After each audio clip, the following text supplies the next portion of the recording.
Yo, what is going on, everyone? Welcome back to the channel. Thank you once again for tuning in. Alright guys, it's been a while, but I did promise you guys more videos, so here we are. First things first, before we jump into today's video, I have to do some maintenance on my air suspension. I noticed that I was losing air from the tank. It dropped over 30 psi the other day, and I was like, there's no way. There has to be some new leak. So we're gonna go ahead and address that right now. First things first, check out your management and see if there are any leaks there. I already have some soapy water here. All I did was just put water and dish soap. So let's go ahead and spray. I also know that I have a rear passenger bag leak, and I don't think it's coming from the bag or the fitting, but you just never know. So let's go ahead and just spray the manifold before you go underneath the car, right? Because it might be up here and you might not have to go under the car, which is always a plus. All right, so let's start off by spraying all of these. Nothing bubbling up. Yeah, that has to be the rear passenger bag, and it's leaking for sure because that shit is bubbling. All right, now let's check the tank. I think it's coming from the water trap, so I'm gonna spray this. And yeah, I guess that is where my tank leak is happening. At least that's what I think. I mean, we'll see if there's a leak anywhere else. I cut it and it got worse. Fingers crossed. We're gonna try it again because I don't like using my compressor so much. They're already hot as it is, and the sun came out, and oh my god. Hopefully it's not the fitting itself, because if it is, then the car is gonna be out of commission for a little bit because I have to wait until I get that part. All right guys, it's been about a week since the issue with my manifold, and we got a new manifold straight from Airlift. Huge shout out to Airlift. This is the new and improved manifold. It's still Airlift 3P, but this is the 2023 edition. So I think around 2023, or maybe a little before, let me show you guys. They were probably seeing a lot of failures with those fittings. These are press in, and honestly, you can replace them, but these are more of like a one-time press in type of situation. So if those go bad and you try to replace them, chances are it's never going to be the same, and you might even just have a worse leak if anything. So with this new upgraded manifold, check that out. I also went ahead and labeled everything because I wanted to be more professional this time around. I also put marks on here because you have to torque them to a certain spec, so I wanted to know exactly how many rotations I was doing. So just a little tip if you guys do end up going with this someday. And with these, if this ever leaks, you can just swap them out. Not that difficult. So a huge thank you to Airlift. These have lifetime warranty, well, like limited lifetime warranty, but honestly, they've been swapping them out for me since like 2020. So this is like my 6th or 7th manifold. If you guys bought your air suspension, doesn't matter where it's from, if you have proof of purchase and you purchased it before 2021, you should be able to get these replaced for the rest of your life. After that, the promotion, from what I heard on the phone with the agent that was helping me out, that promotion is no longer available. So if you get Airlift nowadays, like after 2021, you only have like a 2-3 year warranty, if that. And then from there on, you just have to keep buying manifolds if they get fucked up. But the thing with me is I don't want a new manifold every other year. Like, I just want it to stay working perfectly fine. I don't want to waste Airlift's time or money. Like, yeah, it's cool I'm getting a new manifold and their warranty is that great, but like, I would just rather have a working manifold for the rest of my car's life. We are gonna go ahead and air everything out and swap these out. I probably should go ahead and take a picture of all my presets and all the settings that I have just to make sure I get everything the same, because I don't know if you guys know, every time you get a new manifold, I've already done it like 6 or 7 times now, you have to recalibrate and just redo all of your settings. So yeah, I don't really remember how to do this, so hopefully it's easy. Another thing that's a little annoying, and I might have to do this first actually, is put my car on wood blocks, because when you calibrate the car, which you're gonna have to calibrate the air suspension, it does this thing where it lifts the front first and then it airs it out very slowly, and then it does it to the rear while the front is still aired out. Usually my front end is on the floor, so it's just gonna keep lifting in the rear, lifting, and it's just gonna keep pushing the splitter and everything down into the ground even more. So yeah, we don't want that. I'll let you guys know when everything's dialed in and ready to go. It took a little while, but out with the old, in with the new. So I'm gonna hook everything up, turn it on, and just try to calibrate everything. But let's just take a look. I put some little wood blocks like I said. Just appreciate it aired out. Alright guys, we are back. Sorry for all the mishaps that I've been having with my air suspension. Everything is squared away. We have the new manifold fully installed, everything calibrated, checked for leaks. We got no leaks. Everything is running so perfect. Boom! Ignore my messy trunk. I use my trunk. And we got everything in there like swimwear. Now, it is the moment you guys have all been waiting for, and probably the reason why you clicked on this video, because some of you guys, like myself, have faded carbon fiber, which can vary from very mild clear coat fade to moderate clear coat fade. Yeah, it's not looking too hot, right? And then we have severe clear coat fade. This shit is cooked. It is basically matte carbon fiber now. I think I may have a solution. Quick disclaimer, I've never tried this. This is just something I thought of in theory. I feel like it could work, so we're gonna go ahead and try it. I went ahead and ordered a little bit of PPF. If you guys don't know what PPF is, you're not a car guy. I'm just kidding. If you guys don't know what PPF is, it is paint protection film. I went ahead and got XPEL because, you know, it's pretty cheap on Amazon and it has good reviews, so.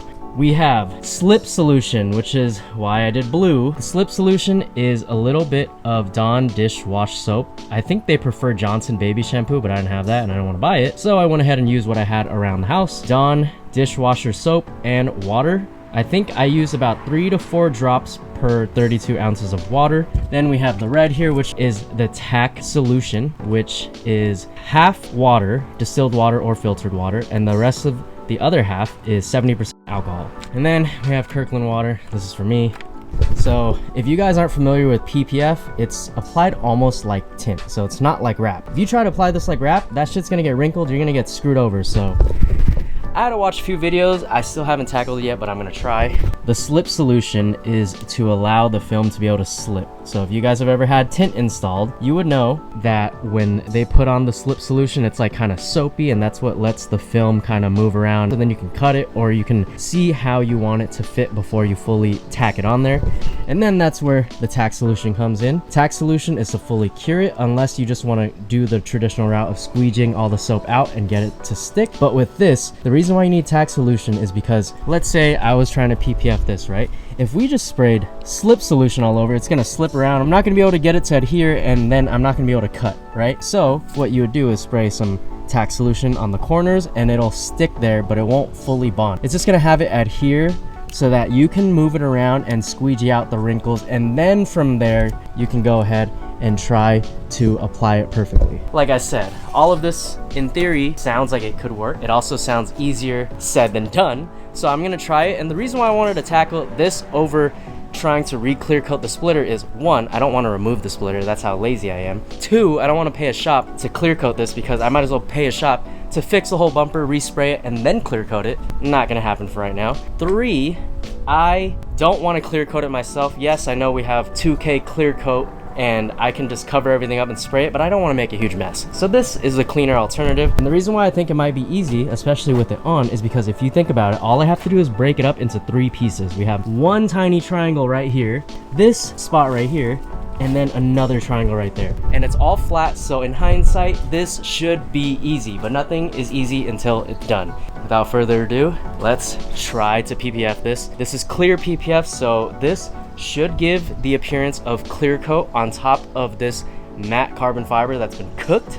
Some of you guys may be thinking that's crazy, it might not work. The reason why I think it works is because when I wash my car, every time water is over this cooked clear coat, it looks like it's clear coated. So if I just add some layer of clear over it, whether it's like a clear bra, PPF, whatever, I think it would work. And if it does work, I basically just fix carbon fiber clear coat fade for 20 bucks. I'm gonna start laying this out, maybe trying to cut this into the right measurements, and hopefully I don't waste too many pieces, because I don't know if I'm gonna have enough left over to mess up. So let's get this done. All right, first things first, I'm gonna spray the slip solution, because I do want it to slip. God, I'm so nervous. It's more than enough, but fuck it.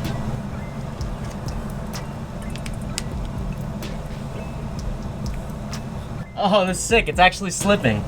but I'm gonna need to make it stay, so maybe some tack solution right here. No shot, dude. The tack solution works. That's crazy, dude. Let's get our squeegee that it came with, and oh my god, I can't believe this is actually working. Like, this is insane. It's kind of cool. I might have sprayed too much. I don't know how the hell I'm gonna get this out.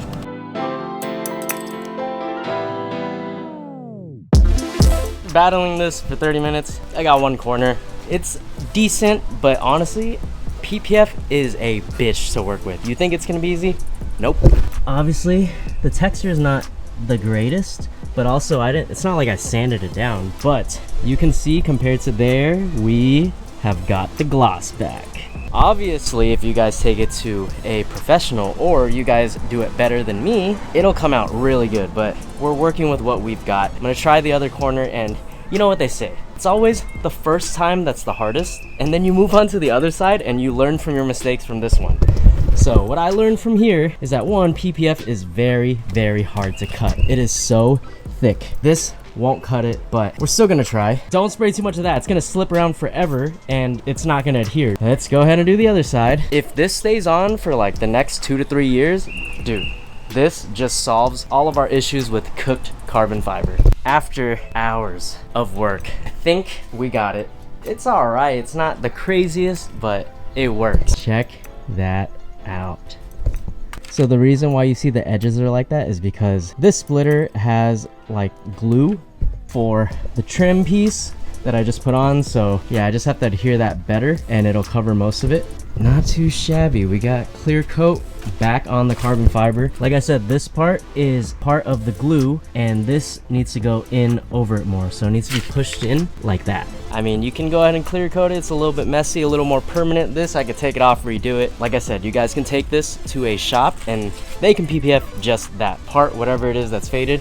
If it's something a little bigger, like if you have a carbon fiber hood, I would take it to a professional and have them just PPF over your faded clear coat, and I promise it'll bring it back to life.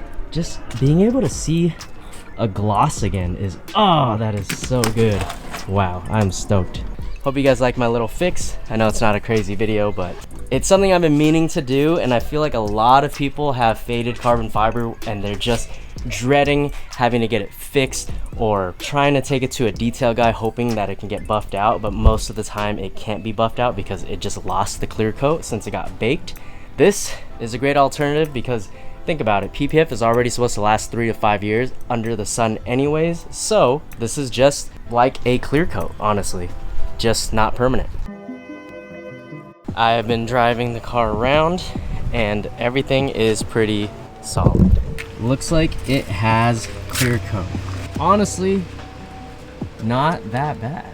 For me, only spending about 20 bucks or so, that's even cheaper than getting 2K clear coat off Amazon or anywhere, prepping it, spraying, and hoping that it comes out good. This, I spent 20 bucks. If I were to have messed up, I probably still had enough material to try it out again. I don't know, I think it came out pretty solid.